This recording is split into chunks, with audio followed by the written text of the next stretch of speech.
힘들고 어려운 과정이었지만 언약을 이루시기 위한 하나님의 보호하심과 인도하심으로 그들은 신의 산에 도착하게 됩니다.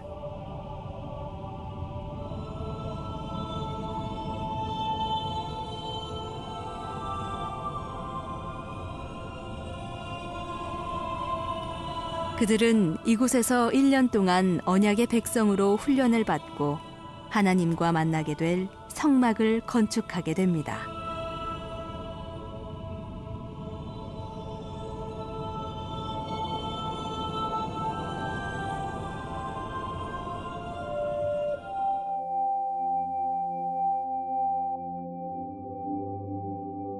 성막을 만드는 데는 조각목이 사용되었습니다.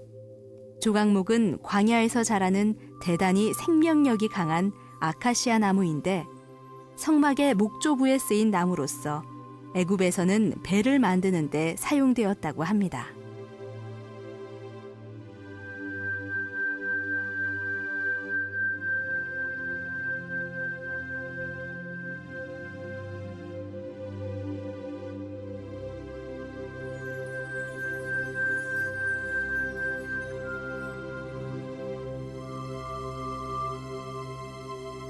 모세가 만든 성막의 중요성은 무엇이었을까요?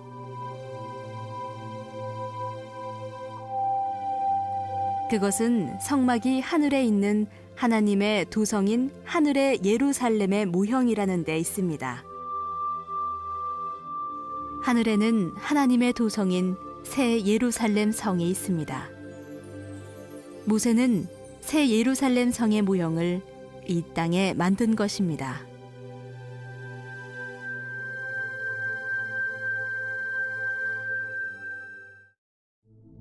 다윗이 죽은 후에 이스라엘의 역사는 솔로몬에게 넘어가고 그는 아버지 다윗이 하나님과 맺은 언약대로 성전을 건축하여 봉헌하는 등의 업적을 남기기도 합니다.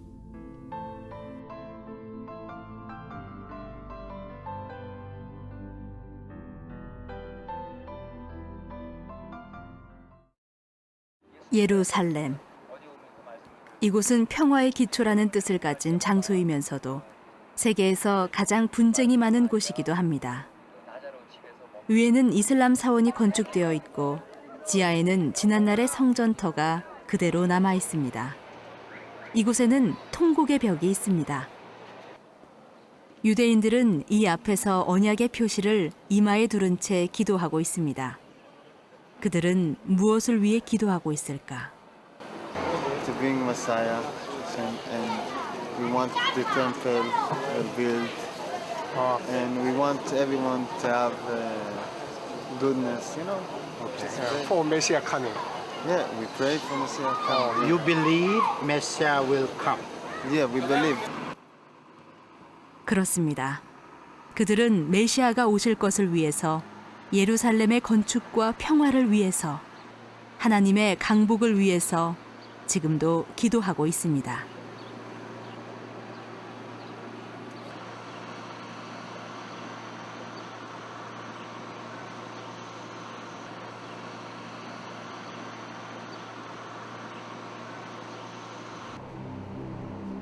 한편 이 통곡의 벽을 따라가 보면 지하로 들어가는 길이 나옵니다. 지하에는 지난날 성전의 터들이 남아있고 지금도 지성소가 있는 방향을 향해서 유대인들은 기도하고 있습니다.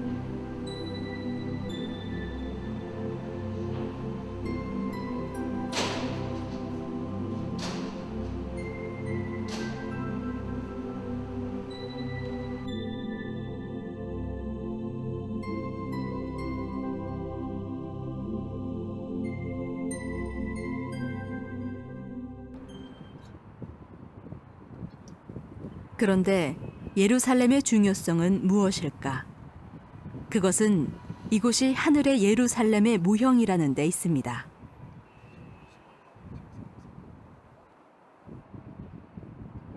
또한 천국을 보고 왔던 바울은 하늘의 도성을 분명하게 증거하고 있습니다. 그렇습니다. 예루살렘의 중요성은 하늘의 예루살렘을 계시하는 데 있습니다. 이 땅의 예루살렘은 사라질지라도 하늘의 예루살렘은 영원히 존재할 것입니다. 안녕하세요. 김성길 목사와 함께하는 천국 이야기 시간 109회가 되겠습니다. 이 시간에는 요한계시록 21장 9절로 21절에 나타나고 있는 하늘의 새 예루살렘 성의 구조와 내용에 대해서 설명을 하려고 합니다. 앞부분에서는 1절로 7절에서는 새하늘과 새 땅, 천국의 성격을 설명을 했습니다. 그리고 이제 21장 8절은 지옥에 대한 이야기였고요. 그리고 이제 9절부터 21절까지는 하나님 나라의 수도가 되는 새 예루살렘 성의 구조, 모습, 또 크기, 재료들이 잘 설명이 되어 있습니다. 우리가 앞에서 본 영상은 모세가 만든 성막, 그리고 솔로몬이 만들었던 예루살렘 성전의 모습, 그리고 솔로몬이 만들어서 성전이 나중에 무너지고 난 다음에 이제 이스라엘 백성들이 바벨론에서 돌아온 다음에 이제 수룹바벨에 의해서 제2의 성전이 만들어지게 되죠. 그리고 나서 예수님이 오셨을 때는 이 성전이 헤롯에 의해서 아주 새롭게 단장이 되고, 그래서 제자들이 아주 그 아름다움을 자랑할 정도로 멋진 모습으로 있었습니다. 그러다가 이제 후에 예루살렘 성전이 다시 무너지잖아요. 그리고 그 자리에 이슬람 사원이 이제 만들어져서 지금 이제 예루살렘에 가서 보시는 분들은 바로 이제 황금의 돔이라고 하는 이슬람 사원을 보게 되고, 그리고 옛날의 흔적은 통곡의 벽이라고 하는 그곳과, 그리고 지하에 내려가면 옛날 헤롯 시대에 있었던 그런 성전의 통로나 어떤 구조나 틀들이 발굴이 돼서 그곳에서 우리가 볼 수가 있습니다. 그래서 옛날에 그 지성소로 들어가던 그런 현장에서 지금도 많은 유대인들이 이렇게 기도하는 장면들을 볼 수가 있죠. 중요한 것은 무엇입니까? 중요한 것은 그것이 무엇이든 간에 실물은 하늘에 있는 예루살렘, 하나님의 나라, 새하늘과 새 땅, 이거라는 것이죠. 이거 바울이 갈라디아서 4장 26절에서 말씀한 대로 위에 있는 예루살렘, 또 히브리서 12장 22절에서 말씀하고 있는 대로 하나님의 도성, 하늘의 예루살렘, 이게 중요한 거죠. 이게 실물이니까. 이거를 이제 모세가 이제 시내산에서 보고 만든 게 성소고, 이것을 이제 나중에 솔로몬이 만들어 온 거고, 이것이 무너진 다음에 또 나중에 수룹바벨에 의해서 또 이게 만들어진 거고, 그래서 이 모든 것의 실물은 바로 이 하늘의 예루살렘, 여기에 있다는 것을 우리가 꼭 기억을 해야 되겠습니다. 이 땅의 것들은 시대가 바뀌면서 사라질 수 있지만 이거는 영원한 도성이에요. 아브라함이 히브리서 11장 13절로 16절에 보면 더 나은 본향을 사모했다고 이야기를 해요. 그러면서 하나님이 지으실 성을 바라보았다고 이야기를 합니다. 바로 거룩한 도성, 하늘의 예루살렘, 그리고 자기를 위한 하나님의 초소를 본 것이죠. 자, 그래서 이 땅에서는 이제 구약 시대, 모세 시대에는 이 성소에 들어가서 삼위일체 하나님을 섬겼고, 그 다음에 예루살렘 성전에서 하나님을 섬겼고, 그리고 이제 예수님이 세상에 오신 다음에는 예수님이 성전이시기 때문에 예수님이 계신 곳에서 어디든지 하나님께 예배를 드릴 수가 있게 된 거죠. 그리고 나서 이제 이 나라가 임하고 우리가 이 나라에 들어가면 이제 어디 가서 예배 드리겠어요?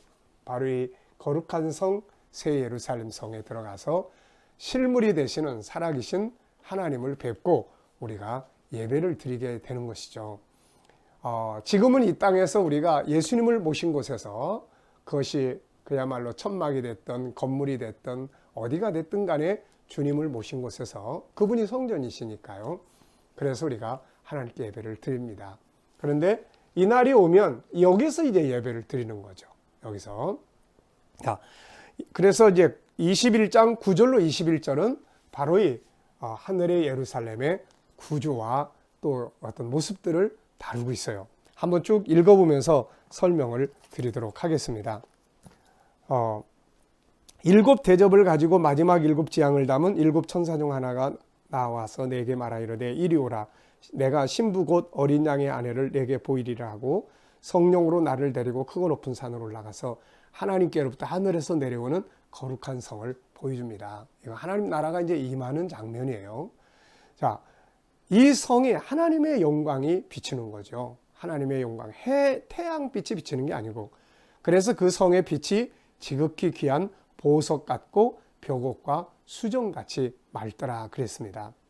크고 높은 성곽이 있고 12문이 있습니다. 여기에 12문이 있고 동서남북에 12문이 있고 여기에 12천사들이 있는 거죠. 그리고 이 문들 위에는 이스라엘 12지파의 이름들이 있습니다. 하나님 나라 천국 운동의 문을 연 민족이죠. 그래서 그들의 이름이 영원토록 그 성을 드나들 때마다 사람들에게 영광을 얻을 수 있는 이름으로 새겨진 것이죠.